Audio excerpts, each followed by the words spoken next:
News Maharashtra K9 आवाज जनतेचा।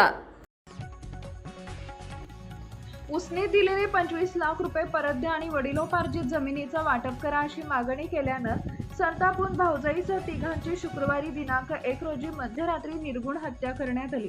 या प्रकरणी मोठा दीर व जाऊ यांच्यासह एकूण 6 जणांविरुद्ध तालुका पोलीस ठाण्यात गुन्हा दाखल करण्यात आलाय। यापैकी 5 जणांना रविवारी अटक करण्यात आली असून मुख्य आरोपी मोठा दीर शंकर मस्के यांचा शोध सुरू आहे।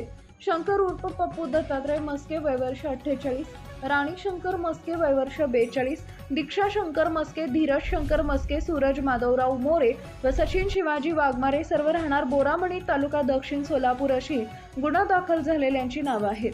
शुक्रवारी मध्यरात्रीच्या सुमारास मस्के वस्ती बोरामणी इथं हा थरारक प्रकार घडला।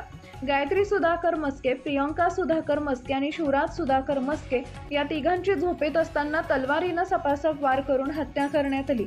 या प्रकरणी मृत गायत्री यांच्या भावानं दिलीप विश्वनाथ चांदोरे यांनी फिर्याद दिली आहे। मयत गायत्री मस्के यांचे पती सुधाकर दत्तात्रय मस्के यांनी 6 वर्षापूर्वी शेत विकलं होतं।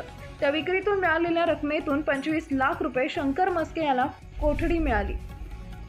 दाखल गुन्ह्यानुसार शंकर मस्के याचे हॉटेल असून तिथं मेहुणा सूरज मोरे राहणार तलमोड तालुका उमरगा जिल्हा धाराशिव सर्व काम पाहत होता, तर सचिन वाघमारे हा तिथंच कामगार म्हणून कामाला होता। मुख्य संशयित आरोपी शंकर उर्फ पप्पू मस्के हा घटनेनंतर पसार झालाय। त्याच्या शोधासाठी सोलापूर तालुका पोलीस ठाण्याची 3 स्वतंत्र पथके तसेच गुन्हे अन्वेषण शाखेचे एक पथक कार्यरत आहे। लवकरच त्याला अटक करण्यात येईल असं पोलिसांनी सांगितलंय। महाराष्ट्रातील महत्त्वाच्या आणि ताज्या बातम्या पाहण्यासाठी आमच्या न्यूज महाराष्ट्र K9 चॅनलला YouTube वर सबस्क्राइब करा आणि बेल आयकॉन प्रेस करा।